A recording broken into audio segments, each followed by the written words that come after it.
Hello my dear friends, you're in the Military Summary channel. In this video we're going to discuss the most important events that took place in the world during the previous 12 hours. We have a lot of very interesting updates, so let's start. And first we're going to talk about the Ukrainian conflict, where both the Russians and the Ukrainians continue attacking each other. During the previous nights, the Ukrainians launched once again hundreds of drones to attack deep inside of the territory of Russia, and the sources reported that the Ukrainians used at least 250 drones to attack the territory of Russia, and here we can see the approximate roads of Ukrainian drones that were attacking objects of critical infrastructure of the Russian Federation. And overnight we received lots of videos and lots of proofs that during the night the Ukrainians indeed managed to deal damage.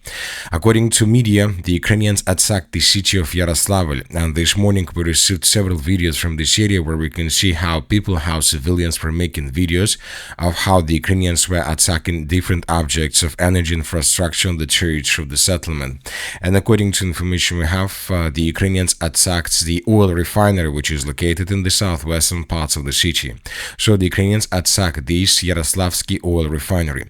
As for this territory, this is a very interesting situation, because as you can see, the Ukrainians, when they were attacking this oil refinery, they were using these approximate roads to attack this territory. As you can see, the Ukrainians managed to outflank the capital of the Russian Federation, the city of Moscow, and to attack the city of Yaroslavl. This is a very dangerous situation, and we see that the Russians haven't managed to bring down this wave of drones that were heading in the northern direction.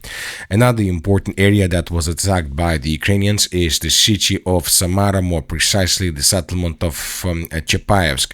This morning we received these pictures and this video where we can see the consequences of attack. We can see an explosion that took place on the horizon when talking about the place when the author of this video was making this video.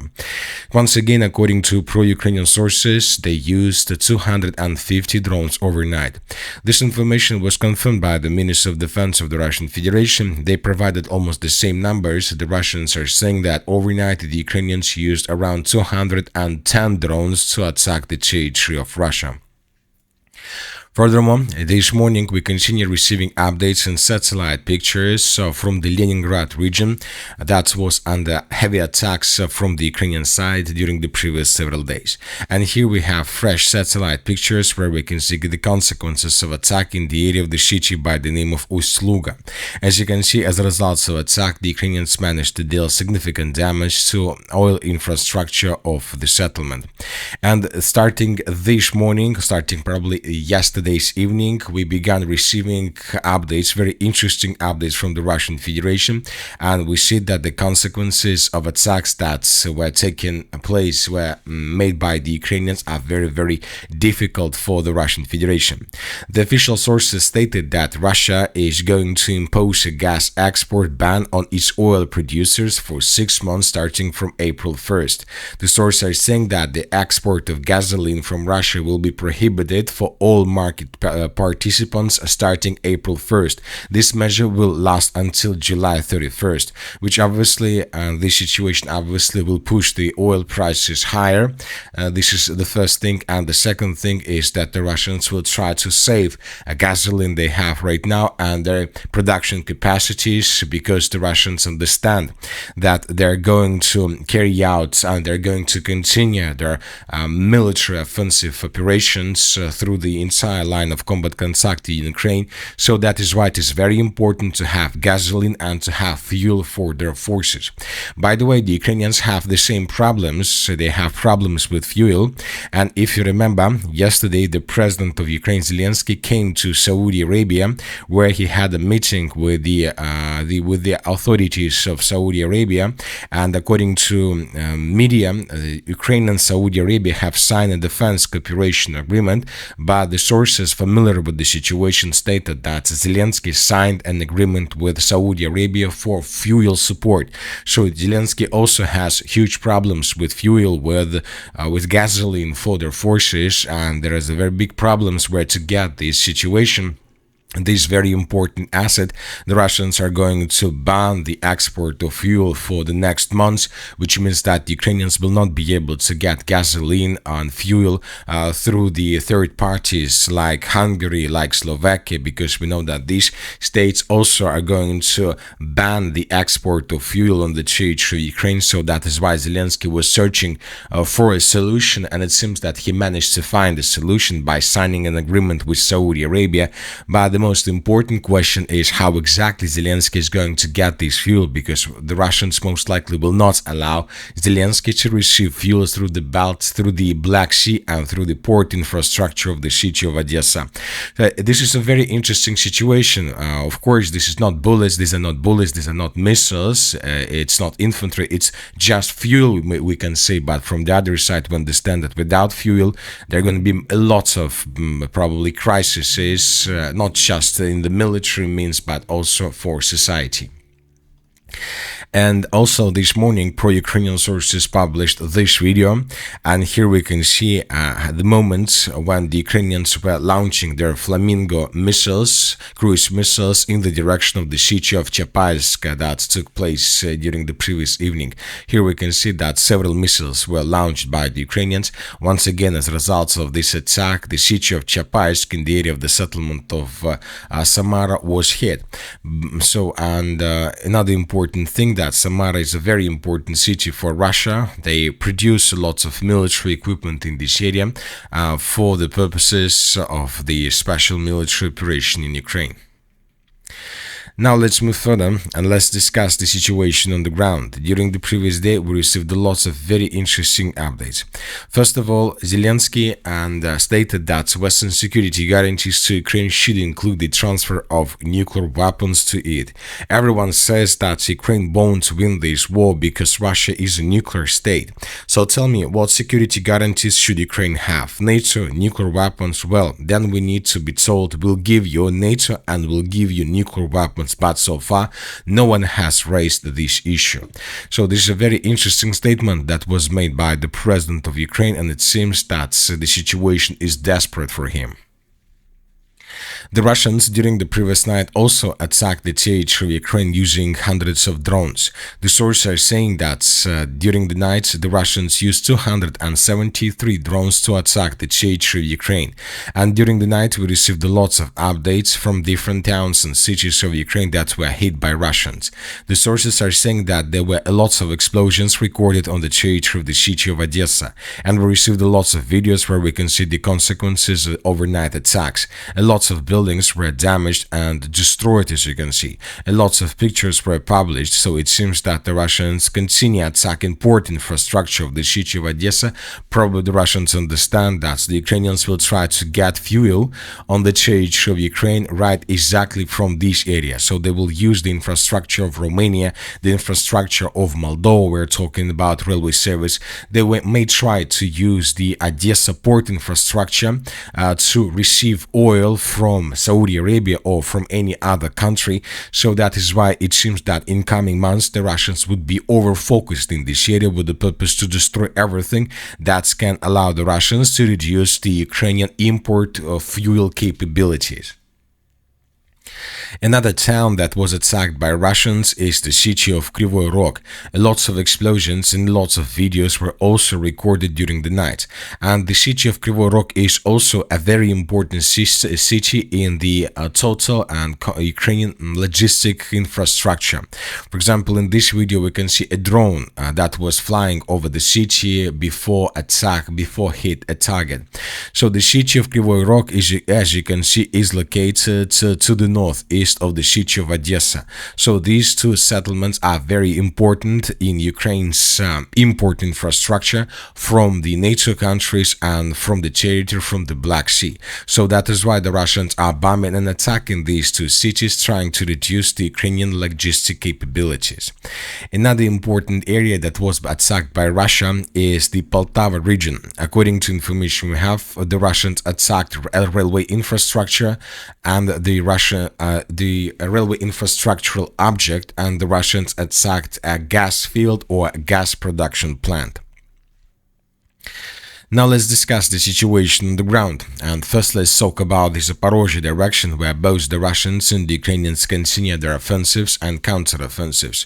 The Russians improved their infiltration area to the west of the city of Orekhov, and the Russians managed to bypass several tree lines and fortifications of the armed forces of Ukraine on the way to the western part of the city. Furthermore, we continue receiving updates from the city of Orekhov itself, and these days we see that the Russians intensified their aviation and bombardment activities around the settlement, trying to reduce as many as possible positions of the armed forces of Ukraine in the city till ruins. And I would like to remind you that the commander-in-chief of the armed forces of the Russian Federation, Valery Gerasimov, several weeks ago stated that there are already clashes on the territory of the city itself. As for the eastern Zaporozhye direction, small changes in infiltration area were recorded to the east of the settlement of Vozdvizhivka. The Russians are keeping advancing, and it seems that the clashes on the territories of the settlements of Verkhnya Tersa, Vozdvizhivka and Gulyai-Polska will start very soon. As for the northern Zaporozhye counter-offensive area, we haven't received almost anything from this territory, just several archived videos, where we could see how Ukrainians were attacking Russians during the February counter-offensive operation.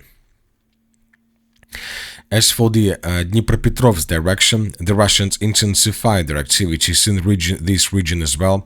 During the previous night, we received lots of videos of how Russians were attacking positions, strongholds of the armed forces of Ukraine with aviation and with missiles with the cluster warhead. The Russians are trying to break through Ukraine's defense in this region with the purpose to outflank the settlement of Dobropolye from the south and from the southwest. As for the Konstantinovka direction, during the previous days, additional infiltration areas were added between the cities of Chasiv Yar and Konstantinovka. These are the changes on the ground. According to different sources, the Ukrainians during the previous days once again tried to attack the settlement of Stupochki, and the Ukrainians tried to improve their positions around the southern micro-districts of the city of Chasiv Yar. And according to these updates, it seems that sabotage and reconnaissance groups of the armed forces of Ukraine managed to cut the N32 road physically at some places. The Russians from their side are keeping bombing the city of Konstantinovka with aviation and with heavy tools flamethrower systems, with the purpose to break through Ukraine's defense along the city limits, a city border, and to improve their positions inside of the city itself. As for the Slaviansk direction, the most important updates are coming from the Liman area. Overnight, we received a video where we can see how Ukrainians were attacking positions of the armed forces of the Russian Federation inside of the city of Liman itself. So this is a very important video that confirms that the Russians are trying to advance not just around the city of Liman, but they're trying to improve their positions inside of the city, which means that maybe the battle for Liman is entering its decisive phase when the Russians will try to take the city under complete control. It seems that the Russians are going to prioritize the city of Liman in coming days, because as you can see, this is the Ukrainians have much worse positions to control the territory of these settlements due to rivers behind their main positions. So that is why the Ukrainians always have huge problems with logistics. So which means that the Russians most likely in coming days will try to use this advantageous situation to finish the battle for this territory, because the Russians, as we know, have already improved their positions inside of the settlement, and they have several points where they managed to concentrate their units. As for the northern directions, during the previous night, we haven't received anything special. We have covered most of the updates regarding the special military operation and the conflict on the territory of Ukraine. Now let's discuss updates about the Middle East. The most important thing is that the world energy crisis is intensifying. Yesterday, the oil markets closed and the oil prices increased significantly. According to information we have, by the end of Friday, the prices for WTI crude was on the level of $99.64 per barrel. So this is almost the same price that we used to see during the last Friday of the previous week, which means means that this Monday the prices most likely will continue growing. Furthermore, yesterday the President of the United States of America was trying to stabilize the situation by making statements regarding the additional energy ceasefire for the next 10 days, but it seems that all those statements didn't help the President of the United States of America to stabilize the situation, which means that most likely the ground operation is inevitable.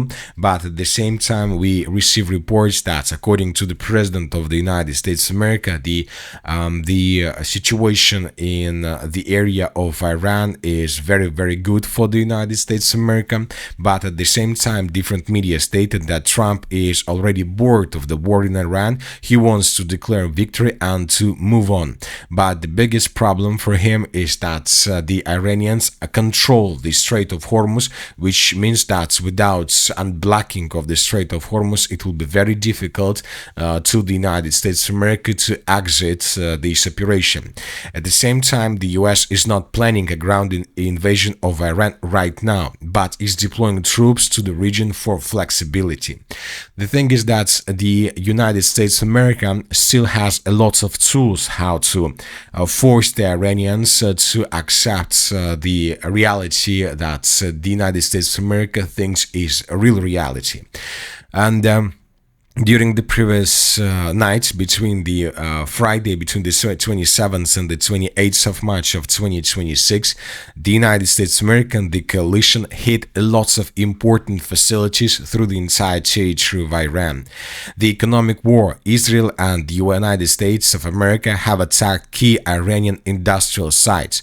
So here we have a lot of videos, a lot of proofs over the past 3 days. Several factories and industrial sites in Iran have been struck by airstrikes and missiles, resulting in material damage. The most notable of this includes different facilities around Isfahan, Ahvaz, Arak, and so on.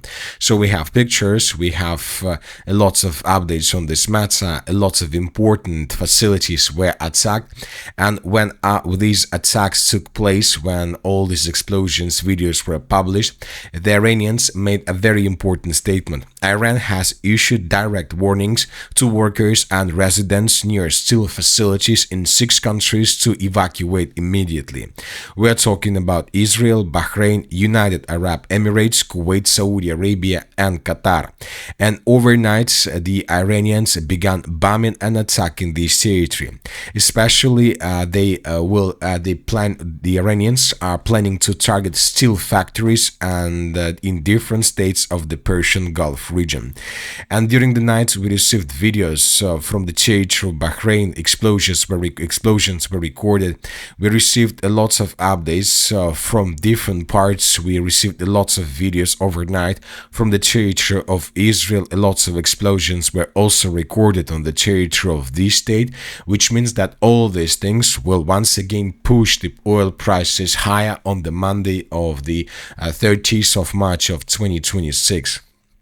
Another important update is coming from Saudi Arabia. According to different sources, according to pro-Iranian sources, as a result of attack, the Iranians managed to damage several refueling aircrafts that were located on the territory of the Prince Sultan Air Base.